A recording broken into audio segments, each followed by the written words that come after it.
दोस्तों तो मध्य प्रदेश वन रक्षक जेल प्रहरी सहायक जेल अधीक्षक के लिए दोस्तों आज हमारा 5th प्रैक्टिस सेट रहने वाला है, जिसमें हम लोग टोटल 30 क्वेश्चन करेंगे, जो कि वन रक्षक के एग्जाम के लिए बहुत ही ज़्यादा इंपॉर्टेंट क्वेश्चन है। और जैसा कि दोस्तों आप सभी लोगों को पता है, मैंने 4 प्रैक्टिस सेट पहले भी करा दिए हैं, तो आप उन प्रैक्टिस सेट को जरूर देख लेना, जिसमें जीके जीएस और साइंस के बहुत ही ज़्यादा इंपॉर्टेंट क्वेश्चन हैं, जो कि एग्ज़ाम में पूछे जाने के बहुत ही ज़्यादा चांसेस है। और जो क्वेश्चन दोस्तों प्रीवियस ईयर से मिलते जुलते क्वेश्चन हैं और आने के बहुत ही ज़्यादा चांसेस है आने वाले एग्ज़ाम में। और दोस्तों अगर आपने वन रक्षक का अभी तक फॉर्म फिलअप नहीं किया है, तो अभी भी दोस्तों आपके पास टाइम है, 30 अप्रैल जिसकी लास्ट तारीख है। और दोस्तों इसका एग्ज़ाम जो है वो अप्रैल माह के बाद मई महीने में लगभग 15 से 20 मई के आसपास जो है वो इसका एग्ज़ाम भी स्टार्ट हो जाएगा। तो आपके पास दोस्तों अब बहुत ही कम समय बचा हुआ है। दोस्तों तो आज की इस प्रैक्टिस सेट का हमारा फर्स्ट क्वेश्चन रहेगा, सतपुड़ा राष्ट्रीय उद्यान किस ज़िले में स्थित है? तो बालाघाट में, होशंगाबाद में, मंडला में या फिर दोस्तों शहडोल में। दोस्तों तो सतपुड़ा राष्ट्रीय उद्यान, जो कि इसके ऊपर बहुत सारे क्वेश्चन बनते हैं, कहाँ किस ज़िले में स्थित है, तो दोस्तों होशंगाबाद ज़िले में स्थित है, आपको याद रखना है।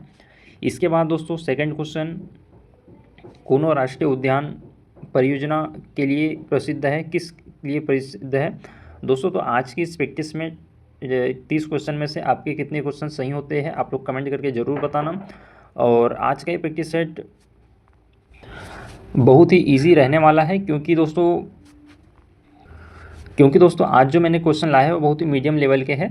दोस्तों तो सेकंड जो क्वेश्चन है वो है हमारा, कूनो राष्ट्रीय उद्यान किस परियोजना के लिए प्रसिद्ध है? तो इसका जो राइट आंसर है वो है हमारा चीता पुनर्वास के लिए जो है कूनो राष्ट्रीय उद्यान प्रसिद्ध है। और आप सभी को पता है कूनो राष्ट्रीय उद्यान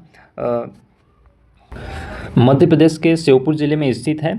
इसके बाद दोस्तों थर्ड क्वेश्चन है हमारा, निम्न में से किस विटामिन की कमी से रतौंधी होती है? विटामिन बी से, विटामिन सी से, विटामिन ए से या फिर विटामिन डी से?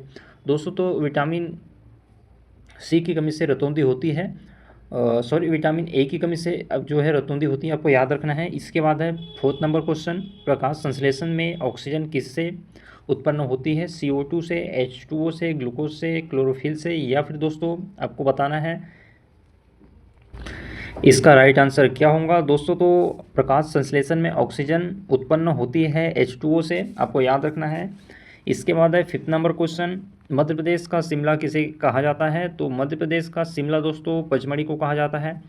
इसके बाद है सिक्स नंबर क्वेश्चन, भारत का पहला राष्ट्रीय उद्यान कौन सा है? कान्हा, कॉर्बेट, बंदीपुर या फिर गिर? दोस्तों तो भारत का पहला राष्ट्रीय उद्यान है कॉर्बेट, आपको याद रखना है। इसके बाद है हमारा 7 नंबर क्वेश्चन, DNA का पूरा नाम क्या है? तो आप लोग इसका राइट आंसर मुझे कमेंट करके ज़रूर बताना। इसके बाद दोस्तों हमारा 8 नंबर क्वेश्चन, सांची स्तूप का निर्माण किसने करवाया? तो अशोक ने, चंद्रगुप्त ने, हर्षवर्धन ने, समुद्रगुप्त ने? दोस्तों तो सांची स्तूप का जो निर्माण है वो अशोक ने कराया था। और सांची स्तूप के ऊपर भी दोस्तों बहुत सारे क्वेश्चन बनते हैं।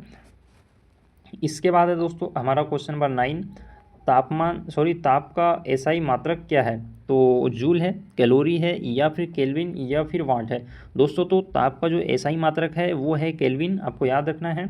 इसके बाद है हमारा 10 नंबर क्वेश्चन, मध्य प्रदेश में काली मिट्टी किस फसल के लिए उपयुक्त है? तो आपको बताना है कि काली मिट्टी जो है वो गेहूं के लिए उपयुक्त है, धान के लिए है या फिर कपास के लिए या फिर ज्वार के लिए? दोस्तों तो इस क्वेश्चन का आंसर आप मुझे कमेंट करके ज़रूर बताना। और इसके बाद है हमारा 11 नंबर क्वेश्चन, पेंच राष्ट्रीय उद्यान किस नदी के किनारे है? तो इसका राइट आंसर भी दोस्तों पेंच ही होगा। इसके बाद है क्वेश्चन नंबर 12, बल्ब में फिलामेंट किस धातु का होता है? तांबा का होता है, टंगस्टन का होता है, एल्यूमिनियम का होता है या फिर लोहा का होता है? दोस्तों तो बल्ब में जो फिलामेंट है वो टंगस्टन धातु का होता है। इसके बाद है क्वेश्चन नंबर 13, कैल्शियम कार्बोनेट का रासायनिक सूत्र क्या है? CaO, CaCO3, CaCl2, CaSO4? तो कैल्शियम कार्बोनेट का जो रासायनिक सूत्र होता है वो होता है दोस्तों CaCO3, आपको याद रखना है। इसके बाद क्वेश्चन नंबर 14 है हमारा, भारत में हरित क्रांति के जनक कौन है? MS Swaminathan, Verghese Kurien, Norman Borlaug और होमी भाभा? तो इसका जो राइट आंसर है दोस्तों वो बहुत ही ईजी क्वेश्चन है, भारत में हरित क्रांति के जनक है वो MS स्वामीनाथन जी है, आपको याद रखना है। इसके बाद है दोस्तों क्वेश्चन नंबर 15, कान्हा राष्ट्रीय उद्यान किस लिए प्रसिद्ध है? तो दोस्तों कान्हा राष्ट्रीय उद्यान किस लिए प्रसिद्ध है? बारहसिंगा के लिए प्रसिद्ध है। आपको ये भी क्वेश्चन याद रखना है। इसके बाद है क्वेश्चन नंबर 16, इलेक्ट्रॉन की खोज किसने की थी? दोस्तों तो बहुत इजी क्वेश्चन है और इसका आंसर आप कमेंट जरूर करना कि इलेक्ट्रॉन की खोज किसने की थी। इसके बाद है हमारा 17 नंबर क्वेश्चन, मध्य प्रदेश का राज्य वृक्ष कौन सा है? दोस्तों तो इसका जो राइट आंसर है वो है ऑप्शन नंबर डी। और जैसा कि मैंने आपको बताया है, इस प्रैक्टिस में सेट में आप बहुत ही ज़्यादा स्कोर कर सकते हैं और आप लोग मुझे कमेंट करके ज़रूर बताना कि आपके कितने सही हुए हैं, क्योंकि दोस्तों आज का जो प्रैक्टिस सेट बनाया है बहुत ही ईजी है। मध्य प्रदेश का जो राज्य वृक्ष है वो है दोस्तों सागौन। इसके बाद है क्वेश्चन नंबर 18, पानी का घनत्व अधिकतम कब होता है? दोस्तों तो पानी का जो घनत्व है अधिकतम 4 अंश सेल्सियस पर होता है, आपको याद रखना है। इसके बाद है 19 नंबर क्वेश्चन दोस्तों, अमरकंटक किस नदी का उद्गम स्थल है? अमरकंटक दोस्तों नर्मदा नदी का उद्गम स्थल है और अमरकंटक नर्मदा नदी के ऊपर दोस्तों आपका एक क्वेश्चन जरूर बनने वाला है, क्योंकि एमपी पुलिस में भी इससे बहुत ज़्यादा क्वेश्चन बने थे और एमपी वन रक्षक की जो भर्ती है उसमें भी दोस्तों इससे रिलेटेड क्वेश्चन बनने के बहुत ही ज़्यादा चांसेस है। इसके बाद है दोस्तों क्वेश्चन नंबर 20, रक्त का पीएच मान लगभग कितना होता है? तो इसका राइट आंसर है दोस्तों रक्त का पीएच मान 7.4 होता है। और 21 नंबर जो क्वेश्चन है दोस्तों हमारा, सूर्य में ऊर्जा का स्रोत क्या है? नाभिकीय विखंडन, नाभिकीय संलयन, रासायनिक अभिक्रिया, गुरुत्वीय बल। तो सूर्य में ऊर्जा का जो स्रोत है दोस्तों वो है नाभिकीय संलयन। इसके बाद है दोस्तों क्वेश्चन नंबर 22, मंडला जिला किस राष्ट्रीय उद्यान के लिए प्रसिद्ध है? तो मंडला जिला दोस्तों कान्हा राष्ट्रीय उद्यान के लिए प्रसिद्ध है। इसके बाद है हमारा क्वेश्चन नंबर 23, CO2 गैस का उपयोग किस में होता है? तो CO2 गैस का दोस्तों जो उपयोग है वो अग्निशमन में होता है, आपको याद रखना है, इंपॉर्टेंट क्वेश्चन है ये भी। इसके बाद दोस्तों हमारा 24 नंबर क्वेश्चन है, विटामिन सी का रासायनिक नाम क्या है? Retinol, ascorbic acid, calciferol, thiamine. तो विटामिन सी का दोस्तों रासायनिक नाम है। तो क्वेश्चन नंबर 25 है हमारा, मध्य प्रदेश का राज्य पशु कौन सा है?